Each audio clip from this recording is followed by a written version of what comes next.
한자 이야기, 낱말 이야기 시간입니다. 이번 시간은 우리가 잘 아는 계륵이라는 낱말을 한번 살펴보겠습니다.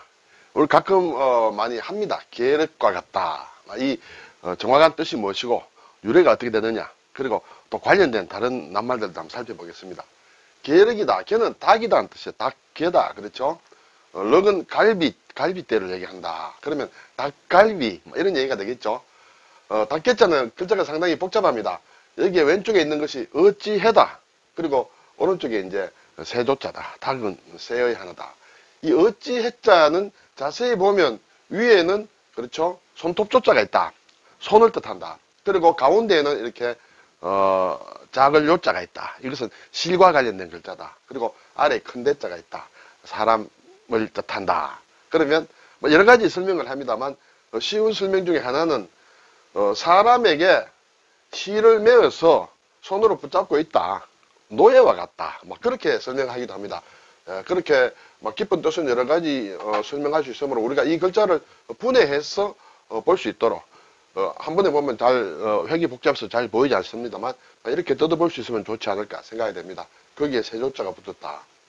갈비 때는 갈비륵이다. 그렇죠? 그래서 몸에 있는 것이므로 육다룰이다. 그리고 힘력자가 발음이 왔다. 또 갈비라는 것은 뭔가 힘을 지탱해 주는 것이다. 몸에서. 그렇죠? 그렇게 볼 수도 있습니다. 그래서 계륵이다. 국어사전에 보니 달게 갈비라는 뜻으로 그다지 큰 소용은 없다. 그렇지만 버리기에는 아까운 것을 말한다. 닭갈비. 그렇죠? 그냥 버리기도 그렇고 뭔가 뜯어먹기도 좀 그렇고 그렇습니다. 그래서 큰 소용은 없지만은 버리기는 아까운 어중간한 것을 계륵이라고 한다. 그리고 또 몹시 약한 사람을 비유적으로도 계륵이라 한다. 이렇게 되죠. 많은 갈비가 있습니다만 갈비 중에 가장 약한 것이 닭갈비다. 물론 생선으로 치면 글쎄요. 다른 것도 있을 수 있겠습니다만 갈비라는 말을 쓰는 것은 닭갈비가 가장 약하다. 이렇게 볼 수 있습니다. 이 말이 어디서 나왔느냐 하면 후한서에 나온다. 양수라는 사람에 관한 양수전에 나온다. 이렇게 되겠습니다. 간단히 살펴보면 이제 유비와 조조가 싸우고 있습니다. 그래서 한중 지역을 둘러싸고 상당 기간 동안 대치를 합니다. 몇 달 동안 대치를 하는데 유비 쪽은 이렇게 식량이나 이런 것이 준비가 잘 됐어요. 그렇지만 조조 쪽에서는 그런 것도 약하고 사기가 상당히 저하돼서 대치를 하고 있다. 네. 그래서 조조에게는 고민이에요. 이 싸움을 어떻게 해야 되느냐. 네. 그런데 하루는 이제 닭국을 먹으면서 이렇게 이것을 어떻게 할까 이렇게 고민을 하고 있던데 누가 와서 오늘의 군에 가면 암호가 있습니다. 그렇죠? 암호를 정해 주십시오 하니까 오늘 밤에 암호는 계륵이다. 왜냐하면 닭을 지금 닭갈비로 뜯고 있었죠. 계륵이다. 이렇게 줬어요. 그러니까 사람들이 무슨 말인지 잘 몰라요. 이해를 잘 못해. 그때 양수라는 사람이 있었는데 이 사람이 얘기를 합니다. 야, 우리 이제 한중을 포기하고 이제 철수할 것이야. 우리 조조 성상께서는 그런 생각을 가지고 있다. 이렇게 얘기를 하면서 이제 철수 준비를 합니다. 왜 그러냐 하면 닭갈비를 버리기는 아까우나 먹을 것도 없듯이 이 한중이라는 것도 유비에게 내주기는 아깝지만 전체적으로 보면 그다지 큰 이득이 없으니 우리 성상은 이제 곧 철수할 것이다. 이렇게 됐어요. 나중에 그 얘기를 듣고 조조가 깜짝 놀랍니다. 그렇죠? 자기의 속마음을 양수라는 사람이 다 읽어낸다. 그렇게 되겠죠. 그래서 양수를 살려주면 위험하겠다 생각해서 나중에 이렇게 양수를 죽이게 됩니다. 거기에서 나온 것이 이제 계륵이다, 닭갈비다 이렇게 되겠습니다.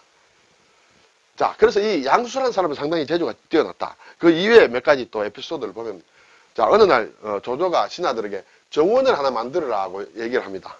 그러니까 이제 정원을 만드는 것을 보고 나서 조조가 그 대문에 살활이죠. 활자만 쓰고 돌아갔어요. 그때 사람들이 무슨 뜻이냐 이랬을 때 양수는 대문에다가 활을 썼다면 문문자에다가 살활을 더하면 이 넓다는 뜻의 넓을 활이다.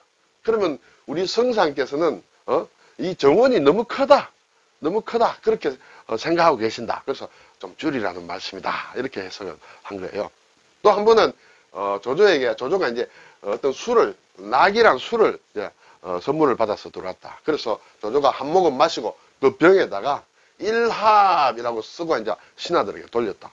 신하들이 또 무슨 말이냐 이랬을 때 양수가 일합이라는 것은 글자를 뜯어보면 1인 1구다. 그렇죠?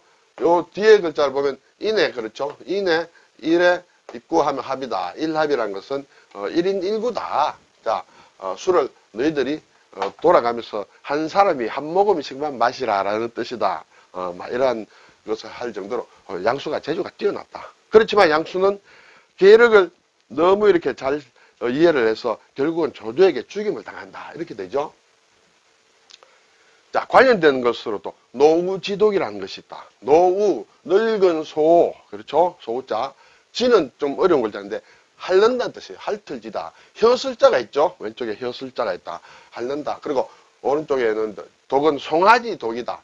소우변에, 그렇죠? 송아지 독이다. 늙은 소가 송아지를 핥는다는 뜻으로 어미소가 어린 새끼 소를 송아지를 핥는다는 뜻이죠. 자식에 대한 부모의 사랑을 이루는 말이다. 이것은 어떻게 되느냐. 자, 양수가 죽었습니다. 양수의 아버지가 양표라는 사람이에요. 자식이 죽었어. 자식이 죽고 나서 정말 마음이 많이 상했죠. 마음과 몸이 상했습니다. 그래서 얼굴이 파리하고 헬쓱해졌다. 그것을 조조가 보았습니다. 조조가 보고 왜 당신은 그렇게 얼굴이 파리하고 헬쓱하냐 하니까 양수의 아버지가 얘기를 합니다. 제가 선견지명이 없어서 자식을 잘 가르치지 못해서 죄를 짓게 했습니다. 그래서 자기 아들이 죽었죠. 아들이 죽고 나니 늙은 어미소가 어린 송아지를 핥아주는 마음처럼 어버이로서 자식에 대한 사랑을 지닌 슬픔 때문에 이렇게 몸이 헬쓱해졌습니다. 이렇게 얘기를 했어요. 이 말을 들은 조조가 어떻게 했습니까? 조조가 이때 내가 양수를 죽이지 말아야 될 것을 죽였구나 하는 후회를 했다. 그런 얘기가 이 노우지도까지, 예, 그렇죠? 그래서 이렇게 계력과 관련된 고사성어로 볼 수 있다. 이렇게 되겠습니다. 자, 글자를 잠깐 더 보겠습니다. 닭개자는 오른쪽에 세 추자를 넣어도 같은 글자다. 같은 글자. 그렇죠? 왼쪽에 이제 어찌해다. 어찌. 우리가 하필이라 말합니다.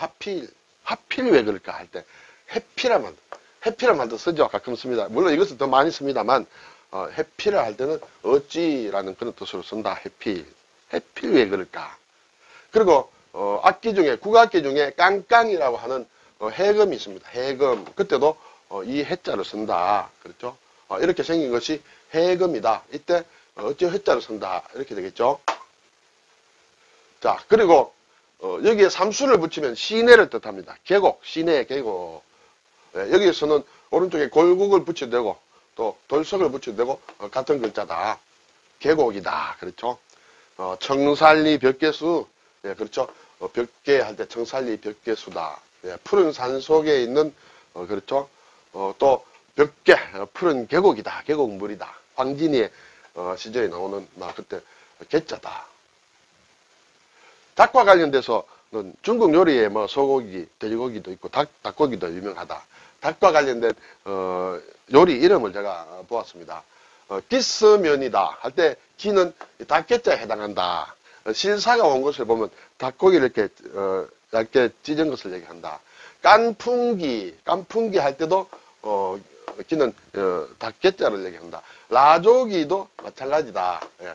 다 닭으로 요리한 닭요리다. 유린기, 그렇죠?